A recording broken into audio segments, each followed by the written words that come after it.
right. Well, I'm going to go ahead and squash this now because it's already brought up in the comment section, and since he's a dear friend of mine, I know he can handle this.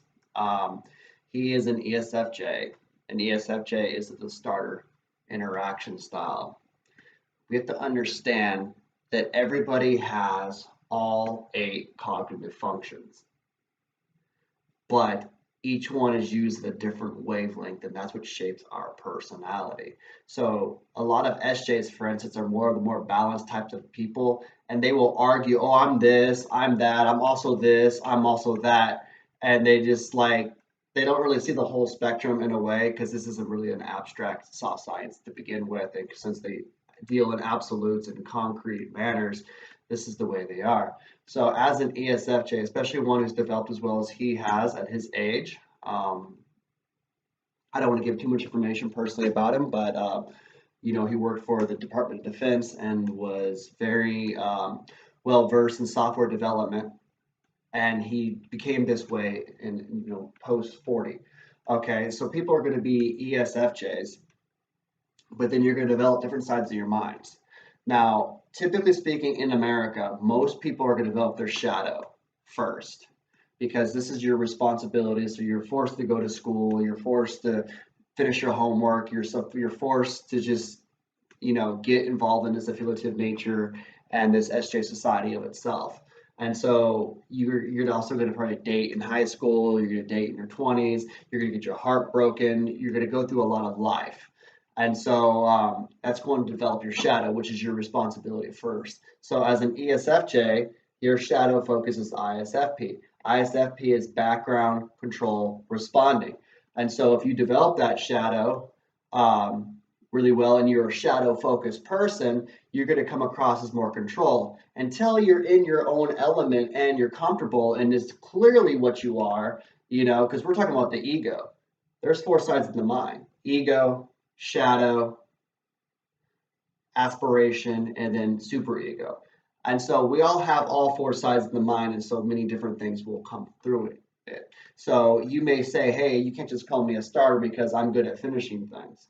Okay, that may be so, but I know you personally, and I know that you started a lot of things in your past, and you still revolve around that past. And most of what you believe, especially as a Christian, is based on what you learned 20, 30 years ago. And you're not really learning new things. You already think you know it all because you've already have your base structure of religion and what you believe in Christ or in just in your life in general. This is how SJs are. They're past focus. They're very traditionalist. They're very, let's keep things status quo and comfortable. I don't want too much change. Don't attack what I believe because this is my truth. Okay? And so you may come across as being responding in that sense, but that's only because your shadow and your aspirations are that way. And like I mentioned, post 40, you started programming software. Okay? You said that, God gave you extra abilities. That may be true. I can't prove it one way or the other, but I do know that people typically go through their midlife crisis in their 40s, and this is when they're developing their happiness or their aspiration. In this case, being the INTP, which is the software engineer by default. Elon Musk is an INTP. And so if you see people, someone like Barbara Anderson, who's also an ESFJ, and then she became this real thorough researcher later on in life, after she learned to aspire while she was in Bethel, then she started becoming more INTP-like, but that does not make her an INTP, okay? And so she was aspiring to be that style, just like an INTP later in life will aspire to be an ESFJ, okay? That does not make them an ESFJ. They may become more gregarious later on in life, be more about other people's feelings, more about being caring, more about visiting hospitals, more about charity, more about being more affiliative. This could happen to an INTP later in life, but when they're young and they're only in their ego, typically, or maybe their shadow, if they're developed that as well, that's the way they're going to be. So you can never just look at each one and say, well, I'm this, I'm this, I'm this, I'm this, I'm this. This is a common trap that many SJs fall into because, in my opinion, they're the most balanced of the temperament.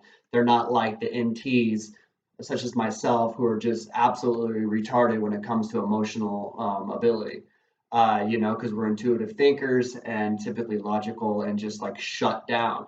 Does that mean I have no emotions? No, it just means my emotions are one-sided. I'm an FE user only and have very low FI, and so I'm amoral but ethical. Okay, and so that's going to affect the way I pursue life and the way I view the world. While an ESFJ, such as yourself, has high FE and high FI, and so emotional components very well, process things logically, but in all honesty, rationale is not there. And you really have your own core base of belief, and no one's going to tell you otherwise, and no one's going to send anything else. This is what SFJs do. They have TE demon or TE trickster. And so this is why they stay strong in their fundamentals, never back down, hold their shield of faith, fight off the arrows, and no one's going to tell them differently. The only one's going to be able to change an ESFJ's mind is them themselves. The only person can be able to change an ISFJ's mind is they themselves. And this includes INFJs and ENFJs who also have TE demon and TE trickster. And no one's going to change their minds but them. Okay? Because other people's thoughts are either irrelevant or they don't really quite understand them, but they think they do. Okay? And so we'll go over different things like this too. But just remember that just because you get labeled the ESFJ doesn't mean you're not developing other personality types inside of your mind. And we all have to do different cognitive things because if we didn't have four sides in the mind and you're an extrovert, you would roll over and die if you didn't find anybody to give you energy. You understand? I say, and so everything has to. So extroverts have to introvert too. They're just not going to do it in a consistent manner. There's not their ego. So you think of like a radio tower where your hero ego is just going at 100%, boo boo boo. Your parent function 80%, boo boo boo. Child 50%, and then your inferior 25%, and they just keep going down these other cognitive functions. That being said, also it's also harder to type people who are older. It is much easier to type somebody in their 20s because it's very clear cut who they are.